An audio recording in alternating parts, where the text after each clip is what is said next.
for money to get missing easily. That's why we implemented Treasury Single Account, and we now have almost 3 trillion naira in that account. And those were the amount of money they probably forgot were in several accounts after a lot of them have been looted. I look inwards many times and I ask myself, corruption, corruption, and corruption. By the way, we carried out a survey recently asking business leaders in Nigeria, multinationals and domestic business leaders. And they told us that they have 4 major concerns about the Nigerian environment. 1, they said, is corruption.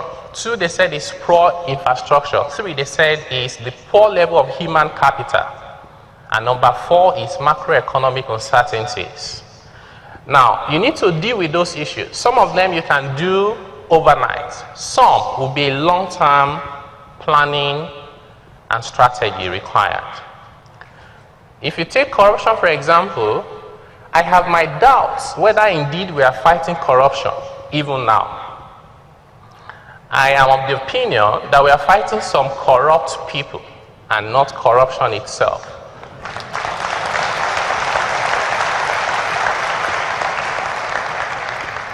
I say that because corruption is a systemic issue.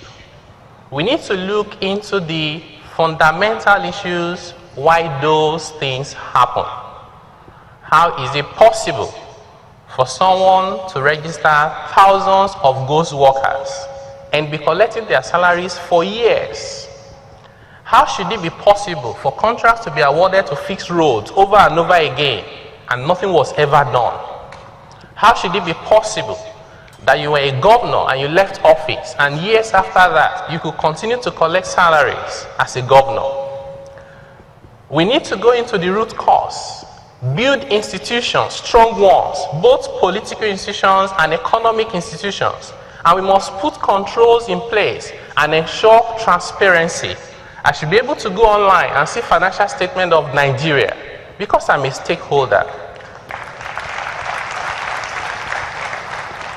I should be able to see a balance of payments, how much cash we have, what projects we have executed, the sources of revenue, and who is controlling that. Until you begin to have that transparency, we may not be prepared or ready to move forward. Tax to GDP ratio in Nigeria today is about 6%. And that's lower than even war-torn countries like Afghanistan and Syria. Even Syria collects 11.5%. The IMF came up recently with a survey, and the report says usually when countries get to about 15% of tax to GDP ratio, their development would accelerate. And we need to get to that point. Even Saudi Arabia, that produces 10 million barrels per day, we produce today, maybe we even focus too much on the price, which is now around $40. We are not even talking about the volume. Our budget says 2.2 million barrels per day. We're no longer the largest producer in Africa. It's now Angola, because we are down to around 1.6, 1.7 million. So not only is price impacted, even volume has gone down. But even Saudi Arabia, with more than 5 times what we produce, and less than 1/5 of our population, because they are less than 30 million, they have more than $700 billion in their reserve. We have about 27 billion. Even Saudi Arabia is thinking now that in 4 years' time, by 2020, they want the money from oil to be their miscellaneous other income. They want to plan their nation entirely outside of oil. And here we are, we're still debating. We fight about how to share the little we have instead of thinking of how to bake the cake so it's bigger than what we currently have.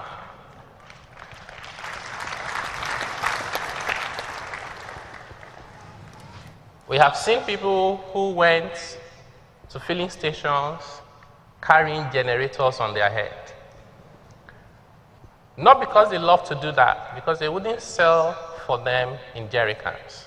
We quickly blame Nigerians who take advantage of the issues we have created for ourselves and say they're the guys causing the scarcity. They're actually just poor people who see opportunities to make a little for survival. Why don't we address the fundamental issue of why there's scarcity in the first place and stop blaming people? Because you can't sell in jerry can, the guy has to put his generator on his head to go and buy petrol. That is a self-inflicted wound that we have placed on ourselves. And we must sincerely think about how to address that as a matter of urgency. We think that the way the world is going, actually, we may not very soon worry about low oil prices. We may have to worry about no revenue at all from oil. During the last World Economic Forum, Denmark was celebrated for now generating about 40% of their energy need from wind.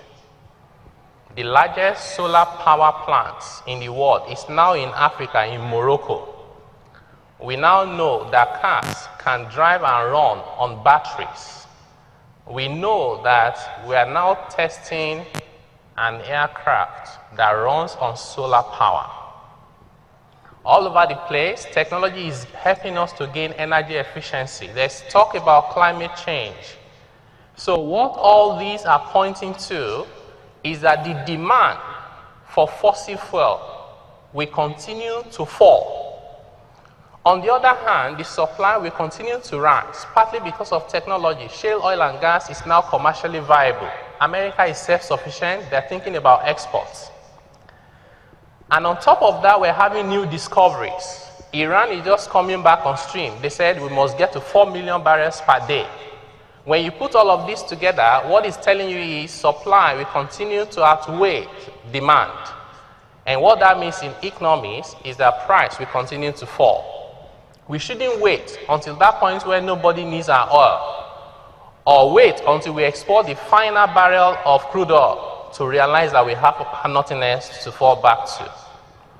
Brazil today, from agriculture alone, exports over $59 billion. That's more than twice our federal government's budget, just from agric alone. So there's a lot we can do for ourselves. And to be honest, also, there's a lot of this to do with us as a people. We must begin to appreciate our own things. Let's patronize Nigeria. Let's buy Nigerian products. Quality is an issue to a large extent. And people who provide services and sell products must think about excellence, must think about quality in what they do, rather than cutting corners. You sometimes even buy toothpicks, and it breaks in your mouth. What quality is it that you are struggling with? You can't manufacture useful toothpicks. These issues, on one hand, we must address. We must stop cutting corners. The only way to make success and be prosperous on a sustainable basis is when you embrace quality and you embrace values that are enduring. Shortcuts are shortcuts because they don't last. And we also need to change our mindset. I've heard people say to me that even pineapple from Benin Republic is better than the one from Lagos. What sense is in that? We have 84 million square meters, 84 million arable land that we can plant, and things will grow. But guess what? If you look at the analysis, we are one of the least productive countries in the world, even though we are one of the hardest working. So we work so hard, but we get so little. Because we have institutes to do research, and they're doing nothing. So yields are at all-time lows, working hard rather than working smart. We can embrace technology. We need to develop human capital. There has to be a comprehensive approach to how we deal with Nigeria's problem. One of the issues sometimes is, for example, we want to produce anything and everything. No country does that, not even America, not China. If you look at it today, we have local content laws that says even Nigeria must produce drilling vessels. We must manufacture cars. We must build aircrafts. What we need to do actually is to say, where do we have competitive advantage? The strategy should be produce